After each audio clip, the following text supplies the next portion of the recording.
Manona ny fiadanan'ny tompo atsika tsara ray avy izay manaraka an'izao fandarana izao ary manasa anao hanaraka izany hatramin'ny farany. Ny pasteur Andriamparatina Faneratrano no miaraka amintsika. Dio an'ny Kanàna no lohahevitra izay mpanjinina efa herinandro vitsivitsy lasa izay. Ano ianio dinidinika io isika rehefa avy nijery tamin'ny fihaonana farany mikasika ny hoe fitahiana tokoa. Ny olon'Andriamanitra izay nantsoiny dia nasainy niala tamin'ny fahotana ary tiany ho fitahiana tokoa ho an'ny manodidina amin'ny fiarahamonina mandritra ilay dia lavitra izay atao ho an'ny Kanàna. Izay raha ataony indray mitompo maso fotsiny ny fihaonantsika teo aloha dia mitondray ny diantsika pasteur sady miarabanao no manasanao ampitiavana indray inona indray ary no arosontsika ho an'ny mpiara-mianatra androany. Miarabanao namana dinao ary manona fiadanan'ny tompo mandrakariva amintsika rehetra ihany koa araka izay famitinana izay efa nataonao teo dia hoe mandritra ilay dia izay ataontsika any amin'ilay Kanàna lanitra tahaka nataony Abrahama dia mba ho fitahiana tokoa ianao. Ary avy aminao no hitahiana ny firenena rehetra. Miala tao any amin'ny Babilôna, oran-kaldiana sy sisa dia nandeha ho any amin'ny Kanàna ary ho fitahiana ho an'ny hafa. Izay nisy ravitiny. Dia ny fitahiana lehibe indrindra satria ny resantsika zany tamin'ny Fizarana fahatelo io zany hoe manao soa. Aoka zava-masony olona ny fahazavanareo mba ahitany asa soa ataonareo. Ianareo no fanasin'ny tany sira hanasoa ny tany. Nareo fahazavana zao tontolo zao. Ianareo fahazavana zao tontolo zao. Mihavana amin'ny olona rehetra. Aoka ny sira ao aminareo ka hiavana amin'ny olona rehetra ianareo. Sy sisa. Ny tena fitahiana izay ilain'ny olona namana dinao ankehitriny dia ny famonjena. Famonjena izay omen'i Jesosy. Dia isika zany no mitondra izay famonjena izay, mizara izay famonjena izay amin'ny hafa. Izay ny tena ilain'ny olona amin'izao. Famonjena. Mahazo antoka ny amin'ny famonjena, mandray ny famonjena, mahazo ny famonjena ary miaina ny amin'izany famonjena izany. Dia io izay ilay voalazan'ny Luka 5:10 manao hoe fefa-tonga ny zanak'olona hitady sy hamonjy ny very. Hitady sy hamonjy ny very. Ianary, miroso amin'ny faefatra isika zany zao, inona indray zavatra nataony Abrahama, dingana nataony Abrahama ho any amin'ny tany Kanàna. Andao makitsika Genesis 12:15. Genesis 12:15. Ary Abrahama nitondra ny Sarai vadiny sy Lota zana-dralany mba mifananan'izy rehetra izay fa nohariany sy ny olona izay fa azo ny tao arana dia niainga izy ireo akany amin'ny tany Kanàna ka tonga tany amin'ny tany Kanàna izy. Mahafinaritra. Rehefa natsoin'Andriamanitra Abrahama tompoko ho any amin'ny tany Kanàna, ny zavatra voalaza eto nandeha irery ve izy? Mitondra ny Sara vadiny, mitondra olona izy. mitondra ny Lota. Hitirantsika io namana dinao fa ny zavatra voalohany nitondra olona izy niaraka taminy. Afatra tonga dia ampitaina amintsika ary ny Kanàna ny lanitra tompoko tsy azo andehanana rery ihany. Ary izay mihitsy tsy azo andehananao rery ihany. Samy mamonjy ny tenany ka dia alao aloha za hamonjy ny tena koa. Fa ny hafa aloha alao any samy sahira. Tsy azo andehanana rery any amin'ny Kanàna ny lanitra. Fa mila mitondra ino? Olona ianao makany. Zay zany le dingana, mila mitondra olona. Dia eo amin'ilay hoe mitondra olona dia mahafinaritra be ny zavatra nataony Abrahama. Fa iza ny olona voalohany entiny? Volazana eo. Iza? Vadiny. Mahafinaritra. Vadiny ny olona voalohany izay nentiny hiaraka aminy ho any amin'ny Kanàna, ho any amin'ny tany Kanàna. Ny ankonana. Zay zany no ilazantsika azy, ny ankonana. Mbola tsy nananjanaka izy tao. Mbola tsy nananjanaka izy. Fa io no ankonana. Ny vadiny dia io no nentiny. Dia iza indray ny olona faharoa nentiny niaraka taminy? Zana-dralany. Lota. Efa nivelatra kely zany zay le izy. Ny ankonana voalohany indrindra, avy eo Lota zana-dralany. Dia io ilay antsointsika hoe fianakaviana. satria fianakavian'ny Abrahama lota famille. Le voalohany foyer ankonana, de le faharoa famille. Lota zanatra lahy. Avy eo iza indray le fahatelo zay nentin'ny Abrahama misy sokajy fahatelo zay nentin'ny Abrahama hiaraka aminy ho any amin'ny tany Kanàna. Am'le de fadimy de ahoana izy? Ny fananan'izy rehetra zay efa nohariny sy ny olona zay efa azony tao arana. Zay. Ny olona zay efa azony tao arana. Aika zany. Zay le teneniko anao namana dinao hoe tsy Abrahama rerany no nanompo an'Andriamanitra tao amin'ny oran'ny Kaldianina fantarana kisema rehetra ne niaraka tao daholo fa nisy olona hafa zany zay nentin'ny Abrahama hiaraka aminy ho any amin'ny tany Kanàna. Ary azo antoka eto moa de lazainy reo olona zay efa azony zany hoe tanteraka azony tamin'le dingana fahatelo de le hoe ho fitahiana tokoa ianao. Azosika zany zao izy voataonany zay olona zay voataonany tao arana satria ho fitahiana ho an'ny hafa izy dia nahazo fitahiana taminy reo olona reo dia voataonany hanaraka azy ho any amin'ny tany Kanàna. Hiaraka aminy moa zany voataonany hiaraka aminy ho any amin'ny tany Kanàna. Saika zany le izy rahavana malala raha fitiana zany zay aloha hatreo zay fanazoan'izay de zao mila mitondra olona ianao makany amin'ny Kanàna lanitra. Mila mitondra olona. De ny olona voalohany zay tokony hoentinao dia ny ankonana tahaka ny Abrahama. Avy eo ny faharoa sokajin'olona faharoa zay tokony hoentinao ny fianakaviana. Ary ny sokajin'olona fahatelo zay tokony hoentinao dia reo olona zay azonao na olona zay nahazo fitahiana avy aminao. Satsay olona zay nahazo fitahiana avy aminao. De ireo no hoentinao miaraka aminao makany amin'ny Kanàna lanitra. Fandaotsika hiditra kely namana dinao hiditra kely amin'io fihetsika dingana nataony Abrahama io. Hoe mba niainan'i Jesosy koa ve zany tamin'izy tonga tety ambony tany. Satria tonga teto an-tany Jesosy hamonjy ny olona, hanafaka ny olona amin'ny fahotana, hanala ny olona ao amin'ny fahotana, dia hitondra ny olona ho any amin'ny Kanàna lanitra. Zay ny tena mission nataon'i Jesosy tety ambony tany hanafaka ny olona tao amin'ny fahotana dia mba tonga ny olona ho tafiditra any amin'ny fanjakan'Andriamanitra. Ndao maka toko sy andinina atsika Matthieu toko 4 ny andininy 7 sy ny 20. Matthieu toko 4 ny andininy 7 sy ny andininy 20.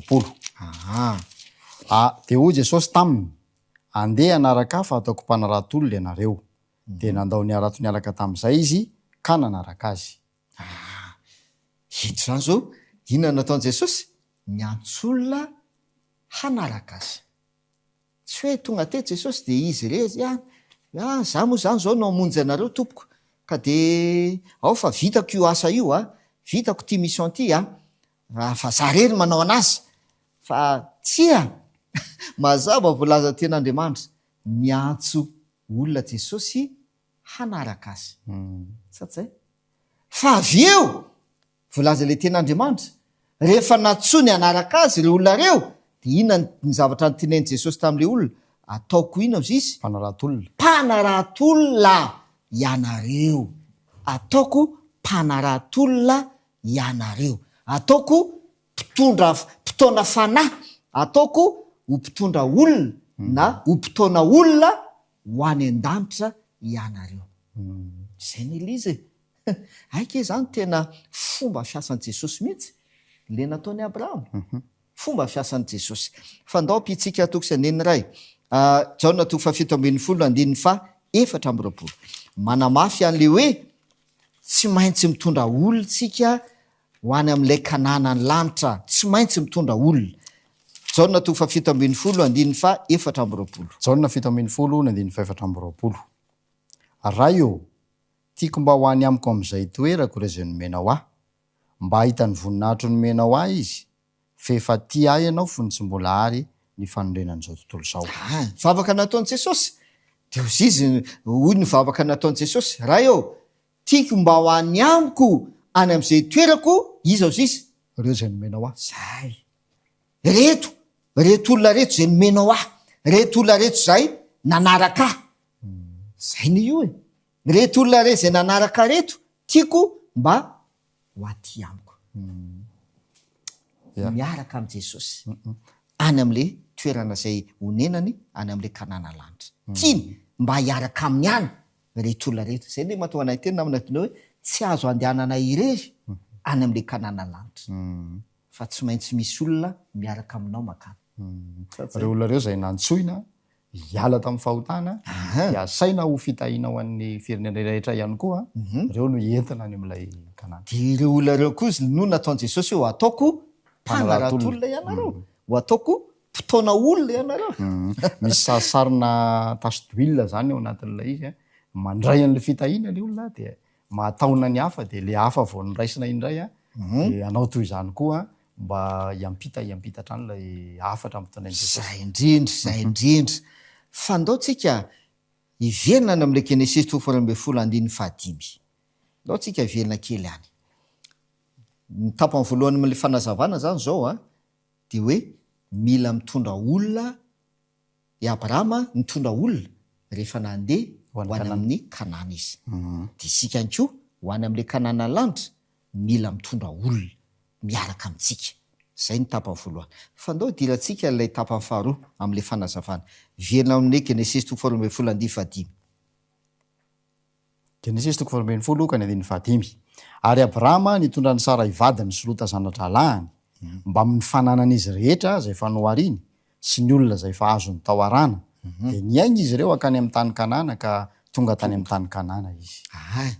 de le fizarana faharoa am'le fanazavana de le tapany ao ampovoany ao izy ny ampovoany indrindra ao amin'io tokosy ao amin'io andiny io izy ny ampovoany ao de miresaka olona izy fa avao eo anelanelan'le olona misy zavatra resahany miresaka izy aloha hoe ary Abrahama nitondra ny Sara vadiny sy Lota avy eo miresaka zavatra izy de avy eo dingany indray hoe aorianan'izay de miresaka olona indray izy sy reo olona zay azo de leo ampovoany ao fananan'izy rehetra azadino indraindray tsy hitatsika eo mba amin'ny fananany rehetra zay efa azony sy zay efa nohariny dia netiny any ihany koa ho any amin'ny tany Kanàna netiny miala tao a Mesopotamia ka netiny ho any amin'ny tany Kanàna mba ny fananany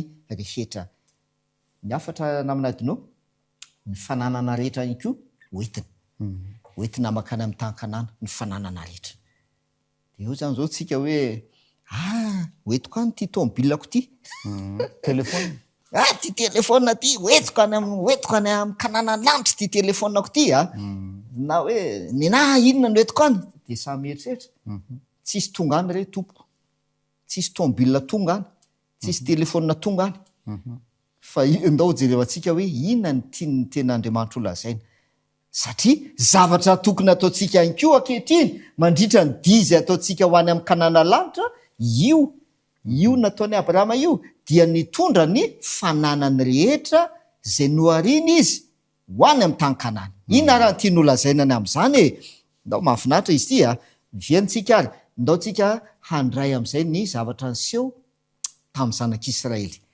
rehefa niala tao Egipta ho any amin'ny tany Kanàna ny zanak'Israely inona ny zavatra niseho tamin'izy ireo Exodus 10 no milaza azy Exodus 10 de ny andininy 9 de avy eo ny andininy 7 ary ny andininy 11 Exodus 10 ny andininy 9 dia nisy nampiverina ny Mosesy sy Arona ankao amin'ny Farao indray aroa izy taminy mandehana manompo an' Jehovah-Andriamanitra reo nefa iza moa no andeha izavy moa no andeha zay le fantany Farao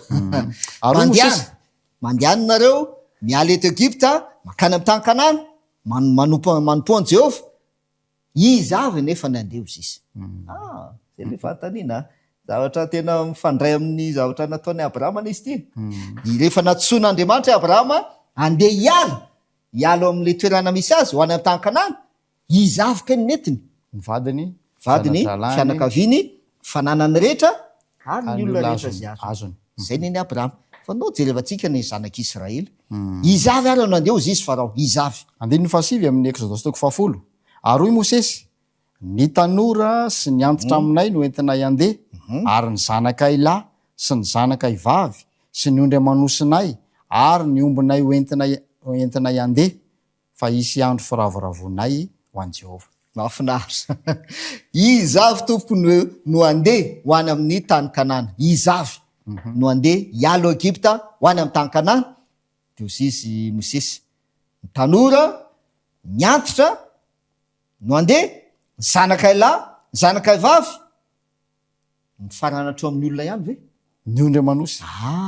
Ny omby nataony Abrahama, tahaka nataony Abrahama, mba mifananany rehetra zay nohariny de netiny. Dia tahaka izay koa nataony zanak'Israely. Ny ombinay, ny ondry amanosinay sy ny zavatra rehetra zay nanananay dia entinay andeha, fa isy andro firavoravona ho an Jehovah Andriamanitray any anevitra. Riavana malalo, izany dingana andrasana aminao ankehitriny. Raha eo am-pandehanana ho any amin'ny Kanàna lanitra tsika ankehitriny, fantaniana apetraka, izy avy no andeha. Ny olona, izy avy no andeha. Dia efa fantatrao ny zavatra nataony Abrahama sy nataony zanak'Israely. Fa miaraka amin'izay, inona koa no entiny? Dia mazava ny nataony Abrahama, dia mazava koa ny teny Mosesy tamin'ny Farao. Ny ombonay, ny fanananay, hoentinay andeha avokoa. Inona ny fampiarana azay ary tompoko amin'izao andro iainantsika izao? Inona no fampiarana azay? Ampitsika le toko sy andininy. Exodosy toko 10 ihany tsika, tsy mialo amin'ny toko 10, fa ny andininy 420 sy 420. Exodosy toko 10 ny andininy 420. Ary Farao dia napaka ny Mosesy ka nanao hoe, mandehany ianareo manompo an Jehovah, fa ny ondry amanosinareo sy ny ombinareo ihany no ka ho avelanareo. Hatreo aloha. Isan'izao mandehany ianareo izy manompo an Jehovah. Le olona zany le niteneny hoe ny antitra, ny tanora sy ny zanakay lahy sy sisa. Mandehana izy. Fa ny ondry amanosinareo sy ny ombinareo avelao. Inona moa zany? Ny tian'ny lazaina amin'izay? Ny fananana. Ny fanananareo ajanony eto Egipta, aza hoentina miaraka aminareo any amin'ny tany Kanàna. Ahoana mbava niteneny Mosesy? Exodosy toko 10 ka ny andininy 420. Ary ny omby amanondronay dia hoentinay hiaraka aminay koa, fa tsisy avelana dia nikitrony aza, satria ireny no angalanay hanomponan Jehovah Andriamanitray. Ary tsy mbola fantatray izay hoentinay manompo an Jehovah mandrapahatonganay ihany. Toa dia mazava tsara ny mivantana ny tenin'ny Mosesy. Valy teny Mosesy tamin'ny Farao. Ny omby amanondronay dia hoentinay hiaraka aminay, ka tsisy avela. Le mahafinaritra, tsisy avela na dia nikitrony aza. Tsisy avela na dia nikitrony aza izy Mosesy. Tsy azo atao ny mamela ny fananana eto Egipta, fa tsy maintsy hoentinay miaraka aminay makany amin'ny tany Kanàna, ny fanananay rehetra. Ny fanananay rehetra. Ndao amin'izay tsika anao fampiarana ary. Araka ny teniko teo hoe, dia hitondra tômôbila ve ianao zany ho any Kanàna lanitra? Za manana tômôbila tsara taray be, fa ty tsy foko mihitsy ty tsy foko mihitsy ty, fa hoentiko miaraka amiko makany amin'ny Kanàna lanitra ty. Tsy tonga any. Na tsy haiko hoe, na trano ve fanananao tsy ho tonga any. Tsy atondra na inona miala eto tsika ho any amin'le Kanàna lanitra. Kanefa tsy maintsy mitondra fananantsika makany amin'le Kanàna lanitra. Zay tsy maintsy mitondra fananana. Hoentina koa ny fananana. Dia ny fananana voalohany, ny tenanao, tenatsika. Zay ny fananana voalohana hoentintsika, ny tenatsika. Dia miaraka amin'izay ny ankonana. Sady zay?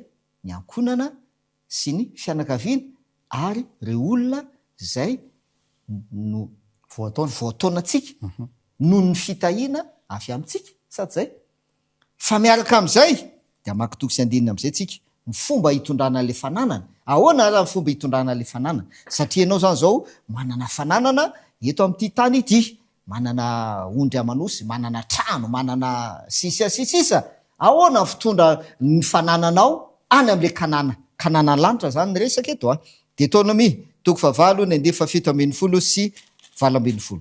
Deutéronomie toko 7 ka ny andiny 7 sy ny andiny 7.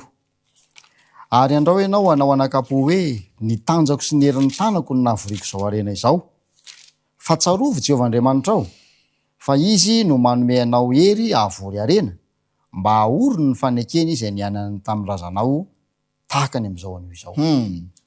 Tandrema ianao izy Andriamanitra miteny manao anakapo hoe nitanjako sy ny heriko no nahavoriako nazahoako arena fananana zay le toetsaina ialana. Manana fanananao ankehitriny manana trano manana tômôbila sy sisa de aza dino ten'Andriamanitra io tandrema ianao miteny izy tandrema ianao misaina tandrema ianao manao anakapo hoe nitanjaka ao sy ny herin'ny tananao no nazahoanao an'ireo ahoana izy mivolazany tsarovy Jehovah-Andriamanitra ao tsarovy Jehovah-Andriamanitra ao fa izy nanome anao hery azahoana fananana. Zay nitoetsaina voalohany tokony anana zay aika zany mila mahatsiaro an Jehovah fa izy nanome anao hery nahafahanao nanangona fananana nazahoanao areo fananana ireo de mila mahatsiaro an Jehovah ianao am'izay fotoan'izay amin'ny fomba ahoana no atsiarovanao an Jehovah ndaotsika ary amakytsika ao amin'ny Matthieu toko 9 ny andiny 20. Matthieu toko 9 ny andiny 20. Zao ny vaky ny teny fa miary arena ho anareo any an-danitra zay tsy misy kalalao na arafesina manimba sady tsy misy mpangalatra manamitrano na mangalatra. Ahoana zay izy ny ten'Andriamanitra miary arena ho anareo aiza any an-danitra any am'le kanàna lanitra zay le hoe hoetoany ny fanananao mila mitondra fananana ianao ho any am'le kanàna lanitra de le hoe mitondra fananana tsy ny tômôbilanao no entina ho any fa izy ny ten'Andriamanitra miary arena ho anao any am'le kanàna lanitra mila manana trésor tahiry any ianao zany. Ahoana ny fomba fananana tahiry any de ozy izy ao makitosy andinitsika Matthieu toko 7 ny andiny 120 teny Jesosy io tam'le lehilahy anankiray mpanan-karena zay manana faniriana ny andova ny fanjakan'Andriamanitra manana faniriana no tonga ny am'zany fanjakan'Andriamanitra zany ho tafiditra am'zany izy ty lehilahy mpanan-karena ty manan-karena izy zany manana fananana be eto tany de ahoana mba teny Jesosy taminy raha nametraka fantanina izy aloha somary fitentsika kely hoe mpampianatra ô inona ny tsara ataoko azahoako mandova ny fiainana mandrakizay zay nyfantanin'ilay lehilahy tamin'i Jesosy inona ny tokony ataoko azahoako ny fiainana mandrakizay 9:40 milaza an'izay de ozy Jesosy ahoana ozy izy nanontanianao ny am'izay tsara raha te azo ny fiainana ianao raha te hiditrana ny fiainana ianao raha te hiditrana am'le kanàna lanitra ianao tandremo didy zay ny tenin Jesosy voalohany mahitsy mihitsy le valiteny tonga de mazava ny valiteny raha te hiditrana ny fiainana ianao raha te hiditrana am'le kanàna lanitra ianao tandremo didy de inona ne le dingana ny tenentsika naminadinao hoe mila miala ao anatin'le fahotana satria natao hoe fahotana fandikana lalàna natao hoe fahotana fandikana didy natao hoe fahotana de mila miala ao anatin'izay fahotana zay na fandikana didin'Andriamanitra zay tsika amin'ny fitandremana ny didin'Andriamanitra azontsika am'izay le zany zao le izy zay ne le dingana raha te hiditra na fiainana ianao tandremo didy miala amy ratsy ialao ny fahotana de ozy izy le tovolahy namalany Jesosy zany zavatra zany efa niainako fony za mbola kelo fony za mbola efa voatandroko avokoa zany rehetrarehetra zany andefa roapolo izy milazany zany izany rehetra zany de efa voatandroko avokoa fa inona mbola tsy mahatateraka eo am'izay le miditra lay afatra androany zay azavaitsika am'ty fizarana ity le hoe mitondra fananana tsy olona ihany tsy hainao olona ihany ny tokony hiditra any am'le fanjakany lanitra fa ny fanananao koa mila hoentinao any satria izy nanan-karena be teto an-tany fa zao ny teny Jesosy taminy ndao nefa akitsika ary andininy fa 1 Mateo 7:10 ka ny andininy fa 1 zao ny vaky ny teny de hoy Jesosy taminy raha te ho tanteraka ianao mandehana am'dio ny fanananao ka omeo ny malahelo dia hananarakitra any an-danitra ianao ary avy anaraka zay raha te ho tanteraka ianao raha tena ti azo antoka ianao fa ho tafiditra any am'le fanjakany lanitra le fiainana manrak'izay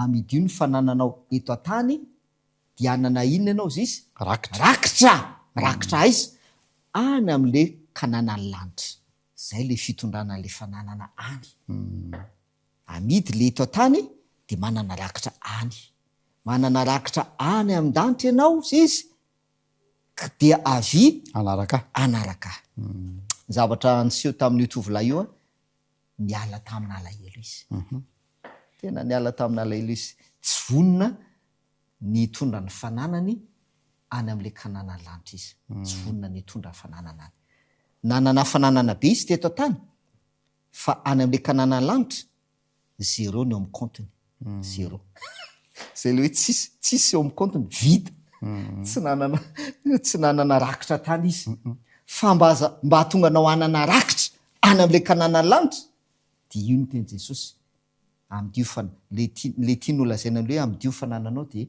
manao vasoa ohatran' Jesosy le nandehandehananao zay manao vasoa aoka ho fitahina ho an'ny hafa ianao amin'ny alalan'ny fananana zay omena anao eto de aoka ho fitahina ho an'ny hafa ianao de anana rakitra ianao any amin'ny kanànany lanitra ao amin'ny comptenao misy ao zay le izy ndao apitsika kely zay fanazoany zay de faraparanantsika re ao amin'ny Lioka 9 andiny voalohany ka hatramin'ny fahatelo Lioka 9 andiny voalohany ka hatramin'ny fahatelo inona ny zavatra miaina nataon'i Jesosy miaraka tamin'ireo mpianany Lioka 9 andiny voalohany ka hatramin'ny fahatelo ary taoriana kelin'izay de lasa Jesosy nitety ny tanàna sy ny vohitra nitolo ny filazantsara ny fanjakan'Andriamanitra ary nyromeny folo lahy nanaraka azy mba amin'ny vehivavy sasany izay nisitraniny tamin'ny fanaraty sy ny aretina dia Maria atao hoe Magdalenina zay fa nivoahan'ny demony 7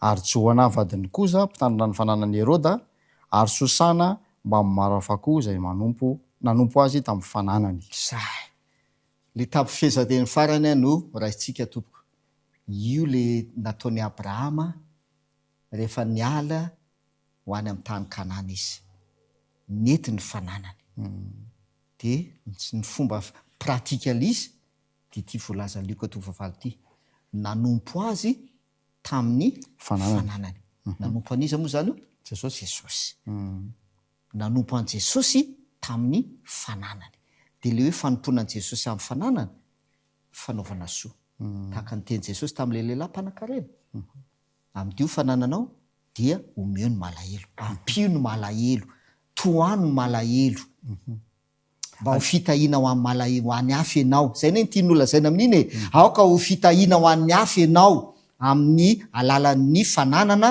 zay anananao io de aoka ho fitahina ho an'ny hafa ianao zay le izy any amin'ny obolana izy misy hoe zay manome ny malahelo mampisambotra ny Jehovah zay koa manana rakitra zany zay manana rakitra any an-danitra de eto ao amin'le Lioka 9 manompo an' Jesosy amin'ny fananany zany hoe ampiasaina amin'ny fanomponan'Andriamanitra le fananana zay omena zay anananao le fananana zay anananao dia ampiasaina amin'ny fanompona an' Jesosy anoanana ny fanompona an'Andriamanitra ary ho fitahina ho an'ny hafa ihany koa faranany amin'ny anina izy namana tinao misy ten'Andriamanitra milaza ao amin'ny Agai 2:25 dia milaza le ten'Andriamanitra hoe Jehovah no milaza ny teny io dia hoy izy voalazana ay ny volamena sy ny volafotsy hoy Jehovah.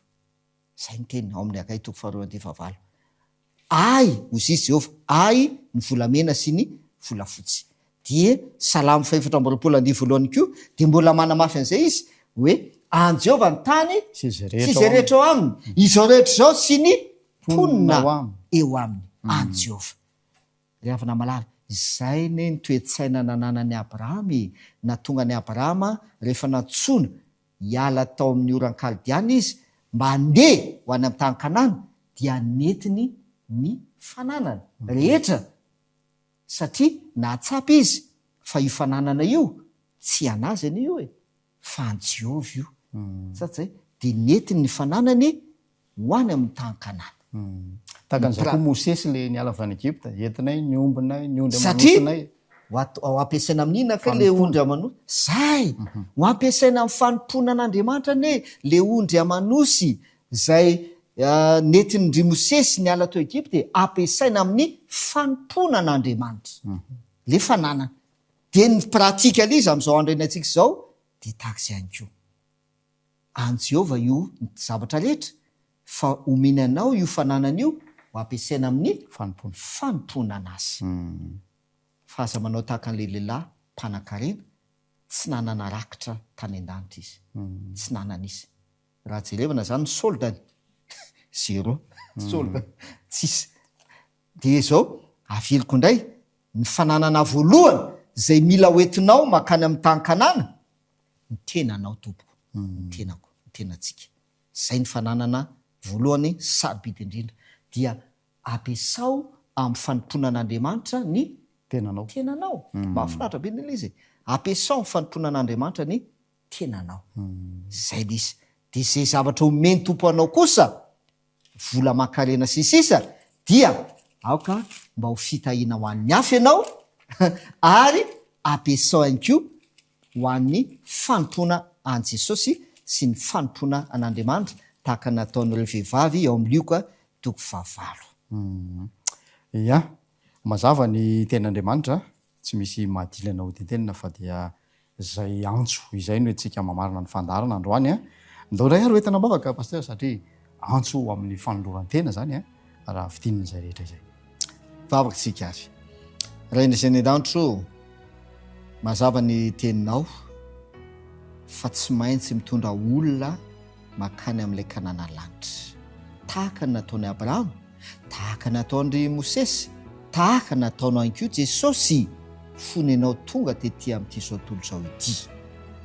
Eny aoka ho tanteraka amin'ny fiainanay zany ka mba ho fitahiana ho an'ny hafa izahay ary hitona ny ankonanay ny fianakaviana ary olona ihany koa zay nandray soa avy taminay dia hoentinay ho any amin'izany Kanàna lanitra izany. Miaraka amin'izay ihany koa nefa dia ny fananana zay omenao anay eto amin'ity tany ity dia aoka ho ampiasaina ho amin'ny fanomponanao ka nanarakitra any amin'ilay Kanàna lanitra izahay tsirairay avy amin'ny anaran'i Jesosy. Amen. Makasitraka tamin'ny faharetanao nanaraka ny fandarantsika ary manantena fa mbola mahalinanao ny toyiny zany. Ny pasteur Andriaparatena Fanera no niaraka tamintsika teto mbola vonona trany izy hanao ny edy ao anatin'ny fandaniana izay ten'Andriamanitra izay mbola tsy mikerisorika akory namantsika teknisianina izay tolorana fankasitrahana feno natotosany fifandraisantsika androany. Ho amin'ny manaraka indray azy.